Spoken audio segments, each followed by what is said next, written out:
નમસ્કાર, આપ જોઈ રહ્યા છો સ્પાર્ક ટુડે ન્યૂઝ।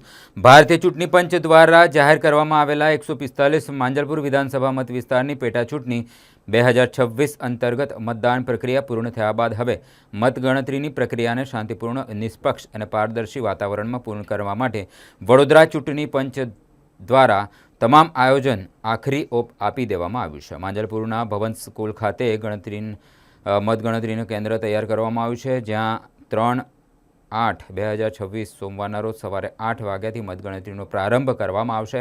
મતગણતરી કેન્દ્ર ખાતે મતોની ગણતરી માટે કુલ 14 EVM મશીનો અને એક પોસ્ટલ બેલેટના કાઉન્ટિંગ ટેબલની વ્યવસ્થા કરવામાં આવી છે। 260 મતદાન મથકોની મતોની ગણતરી 14 + 1 પોસ્ટલ બેલેટ ટેબલ પર તબક્કાવાર કુલ 19 રાઉન્ડમાં પૂર્ણ કરવામાં આવશે। સવારે 8 વાગે સર્વપ્રથમ પોસ્ટલ બેલેટની ગણતરી હાથ ધરાશે, ત્યારબાદ EVMના મતોની ગણતરી શરૂ કરવામાં આવશે। જિલ્લા ચૂંટણી અધિકારી અને જિલ્લા મેજિસ્ટ્રેટ ડૉક્ટર અનિલ ધામેલિયાના માર્ગદર્શન હેઠળ મતગણતરી કામગીરીનો માટે દરેક ટેબલ દીઠ સુપરવિઝન માટે 42 માઇક્રો ઓબ્ઝર્વર્સની નિમણૂક કરવામાં આવી છે। આ ઉપરાંત ચૂંટણી સંચાલનને લગતી અન્ય કામગીરી માટે 200 જેટલા અન્ય ચૂંટણી સ્ટાફના કર્મચારીઓ સતત સેવામાં રહેશે। ચૂંટણી પંચ દ્વારા નિયુક્ત જનરલ ઓબ્ઝર્વર, પોલીસ ઓબ્ઝર્વર અને એક્સપેન્ડિચર ઓબ્ઝર્વરના પ્રત્યક્ષ માર્ગદર્શન હેઠળ સમગ્ર પ્રક્રિયા પૂર્ણ થશે। મતગણતરી કેન્દ્ર ખાતે ચુસ્ત ત્રિસ્તરીય સુરક્ષા બંદોબસ્ત ગોઠવવામાં આવે છે। કાયદો અને વ્યવસ્થાની જાળવણી માટે